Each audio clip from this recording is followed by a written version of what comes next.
Hello বন্ধুরা, আশা করি তোমরা সবাই আছো ভালো।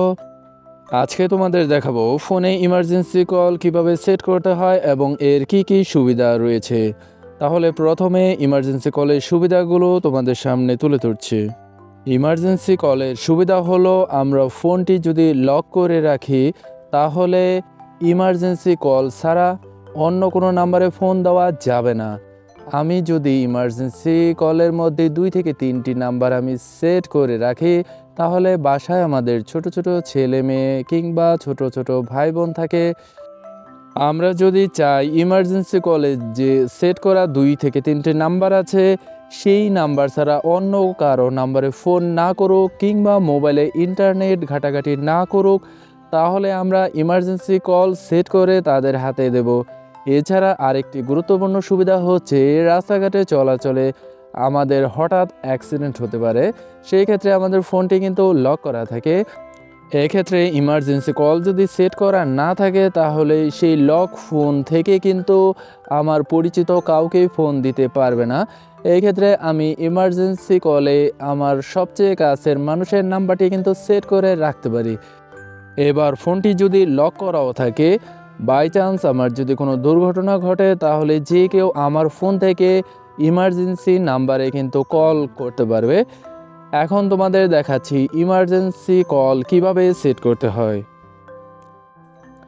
দেখো বন্ধুরা, ফোনটির এই যে আমি পাওয়ার বাটনটি অফ করলাম, অফ করার পরে এই যে অন করলাম, দেখো এখানে লক দেওয়া আছে, এটা শুধু আমি জানি কিন্তু অন্য কেউ জানে না সে ইমার্জেন্সি নাম্বারে কিভাবে কল করবে। এই যে নিচে দেখো ইমার্জেন্সি লেখা আছে, এটার মধ্যে টাচ করতে হবে। টাচ করার পরে দেখো ভিউ ইমার্জেন্সি ইনফো, এটার মধ্যে টাচ করব। টাচ করার পরে আমি ইমার্জেন্সি নাম্বারটি যদি সেট করে রাখি তাহলে এখানে ইমার্জেন্সি নাম্বারটি দেখা যাবে। আমার সেট করা নেই তাই এটা দেখা যাচ্ছে না। এখন আমি ইমার্জেন্সি নাম্বার এখানে সেট করব। এর জন্য আমি এখান থেকে বের হয়ে যাচ্ছি। বের হয়ে আমি সেটিং অপশনে চলে যাব।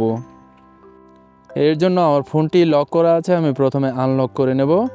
আনলক করার পরে আমি সেটিং অপশন এখন চলে যাচ্ছি।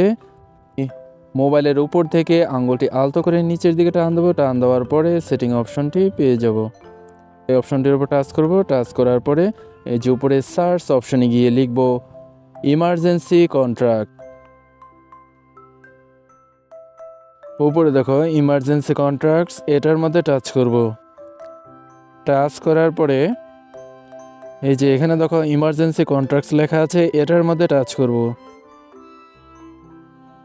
এবার উপরে দেখো অ্যাড কন্ট্রাক্ট, এবার এটার মধ্যে টাচ করব। টাচ করার পরে এই যে দেখো আমি কন্ট্রাক্ট লিস্ট এখানে চলে এসেছি। একটি নাম্বার আমি এখানে সেট করব, চাইলে আমি একাধিক নাম্বারও সেট করব। এখন আপাতত একটি নাম্বার আমি সেট করছি। একটি নাম্বার সেট হয়ে গেল দেখো। এবার যদি আরেকটি নাম্বার সেট করতে চাই তাহলে নিচে দেখো অ্যাড কন্ট্রাক্ট লেখা আছে, এখান থেকে আমি চাইলে আরও নাম্বার সেট করতে পারবো।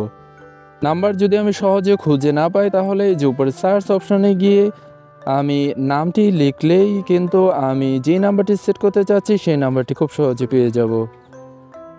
আমি আরেকটি নাম্বার সেট করে নিলাম। এবার ফোনটির স্ক্রিন বন্ধ করে দিলাম। বন্ধ করার পর আবার অন করলাম। অন করার পর এই যে নিচে দেখো ইমার্জেন্সি লেখা আছে, এটার মধ্যে টাচ করব।